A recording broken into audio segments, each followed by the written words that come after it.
Hello বন্ধুগণ, নতুন একটি ভিডিওতে তোমাদের সকলকে স্বাগত জানাই। বন্ধু, আজকে এই ভিডিওর মাধ্যমে আমি আলোচনা করতে চলেছি আপনি এই মাসে অর্থাৎ এই জুন মাসে কোন কোন সবজিগুলি চাষ করে অধিক পরিমাণে ইনকাম করতে পারবেন। কারণ এখন অনেক সবজি আছে যেগুলো বাজারে এক নাগাড়ে চলার কারণে সেগুলো থেকে কিন্তু পর্যাপ্ত পরিমাণে আপনি আগে ইনকাম করলেও এখন ধীরে ধীরে কিন্তু বাজার কিন্তু ডাউন যাচ্ছে, দাম কিন্তু কমে যাচ্ছে।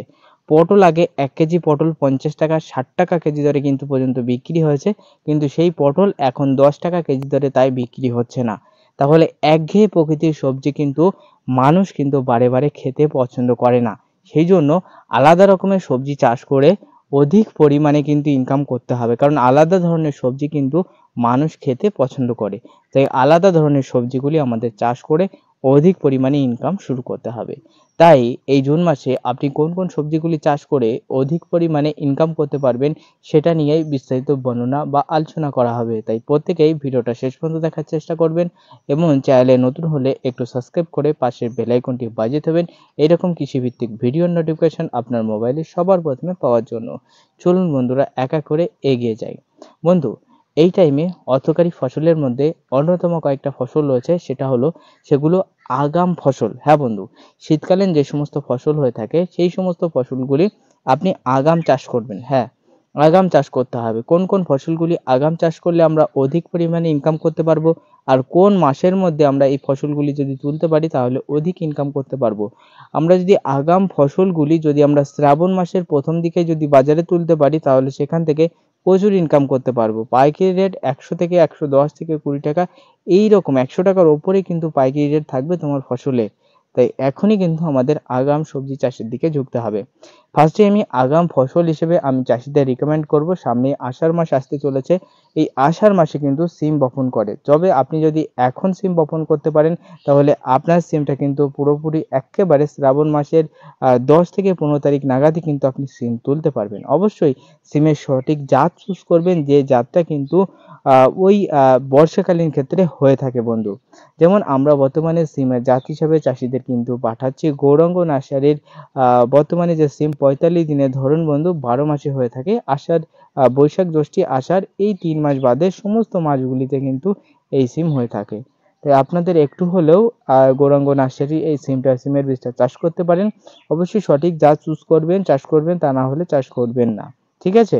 তাহলে ফার্স্টেই আমি বললাম আগাম সিম চাষের দিকে আমাদের কিন্তু একটু হলেও ঝুঁকতে হবে ১ নম্বরে।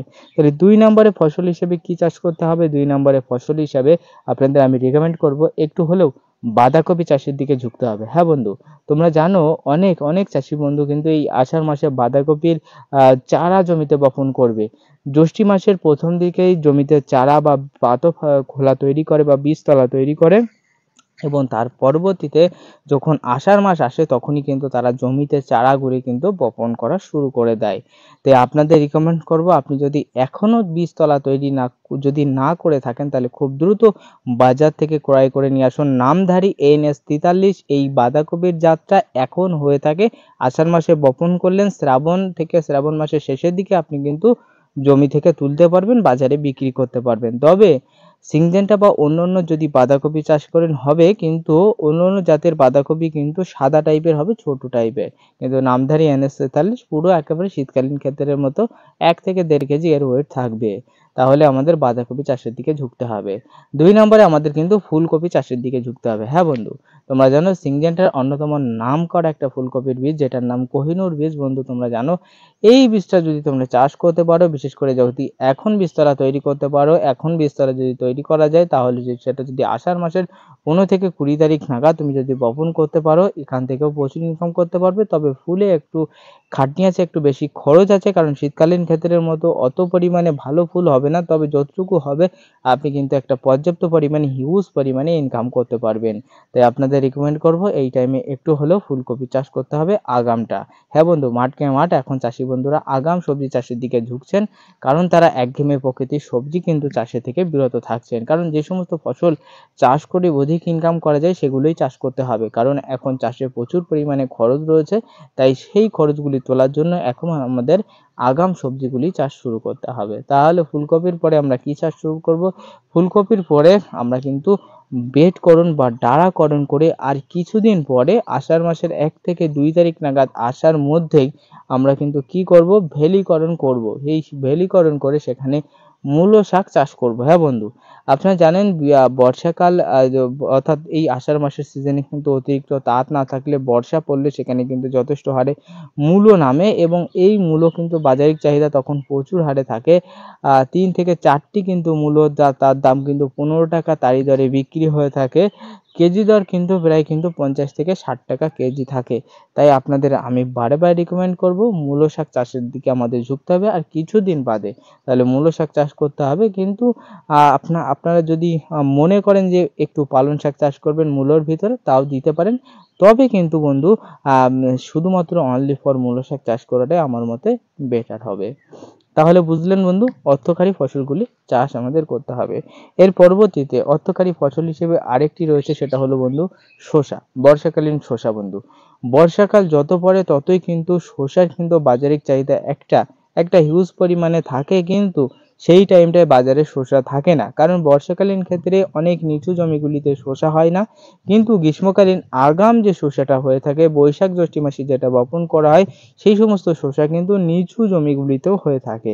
ফলে নিচু জমিগুলিতেও শসা হওয়ার ফলে চাষিরা কি করে থাকে, নিচু জমি থেকেও শসা তুললো, উঁচু জমিতে যারা করেছে তাদেরও শসা থাকলো, ফলে শসার বাজারে একটা প্রচুর পরিমাণে আমদানি হলো, ফলে কিন্তু দাম কমতে থাকে। ঠিক আছে, কিন্তু এখনো ভালো কিন্তু শসার বাজারিক চাহিদা বা বাজারে দাম রয়েছে। তো এখনই কিন্তু আমাদের শসা চাষ করতে হবে। শসা হিসাবে কৃষক বন্ধুর চাষ করতে পারো 35 থেকে 45 দিনেরটা। এটা কিন্তু প্রচুর হারে হিউজ পরিমাণে দেশি শসা প্রচুর হারে কিন্তু ধরন দিয়ে থাকে। তাই আমাদের কিন্তু কৃষক বন্ধুটাও চাষ করা যাবে। এর পরবর্তীতে আমি যারা কিন্তু হাইব্রিড জাতীয় শসা চাষ করতে চাও তাদের আমি রিকমেন্ড করি ভিয়েনারের কৃষি। এই শসাটা যদি তোমরা চাষ করতে পারো এখান থেকে হিউজ পরিমাণে তোমরা কিন্তু ইনকাম করতে পারবে। তাহলে কিন্তু আমাদের শসা হিসেবে কিন্তু আমরা ভিয়েনারি কৃষিটাও কিন্তু চাষ করতে পারি। ঠিক আছে, আর সঠিকভাবে চাষের 3টি ধাপ আমাদের জেনে নিতে হবে। 1 নম্বর ধাপ হলো কিনা চাষের ফার্স্টেই নির্দিষ্ট টাইমে জলসেচ দেওয়া। 2 নম্বর ধাপ হলো জমিতে পর্যাপ্ত পরিমাণে রাসায়নিক সার ঘুরিয়ে ঘুরিয়ে ব্যবহার করা। এই রাসায়নিক সার এবার দিলাম বলে গাছে কাজ হয়েছে বলে পরের বার আবার দিলাম তাহলে কাজ পাবেন না, ঘুরিয়ে ঘুরিয়ে ঘুরিয়ে ঘুরিয়ে দেবেন। আর 3 নম্বরে গাছে কিন্তু অনুখাদ্য প্রয়োগ করা। এই 3টে ধাপ আমাদের জানতে যদি জানা থাকে পর্যাপ্ত পরিমাণে তাহলে সবজির কিন্তু ফলন থেকে কেউ রক্ষা করতে পারবে না। আর পোকার পরিচর্যা তো অবশ্যই করবেন। ঠিক আছে, পোকার পরিচর্যা তো অবশ্যই আপনাদের কিন্তু করতে হবে। তবে চলুন বন্ধুরা, এর পরবর্তীতে আরও কী ফসলগুলি চাষ করা যায় এই টাইমে চলো এক এক করে জেনে আসি। এই টাইমে আরও কয়েকটা উল্লেখযোগ্য ফসল রয়েছে বন্ধু, যেটার মধ্যে অন্যতম রয়েছে পটল। এই টাইমে যদি আমরা আষাঢ়ে পটল একটু হলেও চাষ করতে পারি, কারণ আষাঢ় মাসের দিকে কিন্তু নতুন নতুন পটলের একটা চাহিদা থাকে। তাই যদি আষাঢ়ে পটল আপনি ডাঙা জমিগুলিতে চাষ করতে পারেন তবে এখান থেকে হিউজ পরিমাণে ইনকাম করতে পারবেন, কারণ আষাঢ় মাসের নতুন পটলের কিন্তু বাজারিক দর 20, 25, 30 টাকাও কিন্তু থেকে থাকে। তাই আপনাদের আমি রিকমেন্ড করবো আষাঢ়ে নতুন পটলও কিন্তু আপনি কিন্তু এখন চাষ শুরু করতে পারেন। ঠিক আছে, এর পরবর্তীতে আমি রিকমেন্ড করবো যে সমস্ত চাষিরা শসা চাষ করবেন শসার ভিতরে করলার বীজটা বপন করে দেবেন, তাহলে শসা হয়ে যাবে। তার পরবর্তীতে আপনি কিন্তু করলা বাজারে বিক্রি করতে পারবেন। তাই এখন কিন্তু করলা চাষ করা যাবে, করলার প্রচুর হারে দাম রয়েছে, তাই আপনি কিন্তু করলাও কিন্তু চাষ শুরু করতে পারেন। এর পরবর্তী আমি চাষিদের রিকমেন্ড করবো বরবটি চাষের দিকে তোমরা ঝুঁকতে পারো, কারণ বাজারে কিন্তু আমি এই হাটে গেছিলাম, বাজারে কিন্তু বরবটি সেইভাবে নেই বললেই চলে, আর বরবটি যেগুলো আছে প্রচুর দাম রয়েছে। তাই একটু হলেও 4 থেকে 5 কাঠা জমিতে কিন্তু বরবটি চাষ শুরু করতে হবে। এরপরে চলে আসি বন্ধু শাক হিসেবে কয়েকটা উল্লেখযোগ্য ফসল। শাক কিন্তু একটা খুব দ্রুত কিন্তু ইনকামের একটা প্রসেস বলা চলে, কারণ অল্প দিনে অল্প খরচে কিন্তু প্রচুর ইনকাম করা যায়। 1 নম্বরে রয়েছে লাল শাক। এই লাল শাক কিন্তু মিনিমাম 25 থেকে 30 দিনের ভিতরে বাজারে বিক্রি করা যায়। প্রচুর হারে কিন্তু বাজারিক চাহিদা রয়েছে, বাজারে শাক নেই বললেই চলে। তাই এখন যদি লাল শাক চাষ করতে পারি এখান থেকে ইনকাম করতে পারবো। 2 নম্বরে আমরা যদি এখানে নোটে শাক চাষ করতে পারি তাও কিন্তু ইনকাম করতে পারবো। 3 নম্বরে কিন্তু এখন অন্ততপক্ষে একটু যদি পুঁই শাক চাষ করতে পারি তাও কিন্তু ইনকাম করা যাবে। তাই পুঁই শাক চাষের দিকেও আমাদের কিন্তু এই টাইমগুলিতে ঝুঁকতে হবে। তাহলে শাক এবং সেই সঙ্গে সঙ্গে সবজি কী কী চাষ করবেন সেটা নিয়ে আলোচনা করলাম। আর সেই সঙ্গে সঙ্গে আরেকটা ফসলের কথা আমার কিন্তু বলা হয়নি, সেটা হলো আষাঢ়ে ঝিঙে। হ্যাঁ বন্ধু, এই আষাঢ় মাস আসলে আষাঢ়ে ঝিঙে অনেক কিন্তু বাজারে চাহিদা থাকে, শেষের দিকে ঝিঙের প্রচুর দাম থাকে।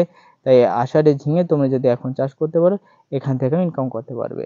শেষের দিকে ভেন্ডি থেকে কিন্তু প্রচুর হারে ইনকাম করা যায়। যদি আপনি এখন ভেন্ডি চাষ করতে পারেন, চারা তৈরি করতে পারেন, তাহলে বর্ষাকালীন ক্ষেত্রেও কিন্তু আপনি প্রচুর হারে দাম পেয়ে যাবেন। তাই দর্শক বন্ধু, আপনি এই টাইমে কোন কোন অর্থকরী ফসলগুলি চাষ করে অধিক ইনকাম করবেন সেটা আলোচনা করে দিলাম। আর এই সমস্ত ফসলের আপনি যদি নিজ এলাকায় ভালো জাতের বীজ না পেয়ে থাকেন, তাহলে আমাদের হোয়াটসঅ্যাপ নাম্বার, আমি ডিসপ্লেতে হোয়াটসঅ্যাপ নাম্বার দিয়ে দেবো, সেই হোয়াটসঅ্যাপ নম্বরে আমার সাথে কন্ট্যাক্ট করবে, বীজ পাঠিয়ে দেওয়ার চেষ্টা করব। অবশ্যই যারা গুগল পে, ফোনপে, পেটিএমে টাকা সেন্ড করতে পারবেন তারাই কিন্তু যোগাযোগ করবেন, বাদবাকিরা কিন্তু যোগাযোগ করবেন না। আর কেউ ওই নাম্বারে ফোন করে আমাকে ডিস্টার্ব করবেন না, অনলি ফর মেসেজ করবেন। বীজের যদি দাম বলে দেবো, আপনার যদি মনে হয় নেবেন, অবশ্যই সেখান থেকে গুগল পে, ফোনপে, পেটিএমে টাকা দিয়ে তবেই কিন্তু বীজ নিতে পারবেন। তাই দর্শক বন্ধু, আজকের ভিডিও এখানেই শেষ করছি। প্রত্যেকে ভালো থাকবেন, সুস্থ থাকবেন, আর অবশ্যই ভিডিওতে একটা লাইক দিয়ে যাবেন। চ্যানেলে নতুন হলে সাবস্ক্রাইব করবেন, ফেসবুক থেকে দেখলে ফলো করে পাশে থাকবেন। ভালো থাকবেন প্রত্যেকে।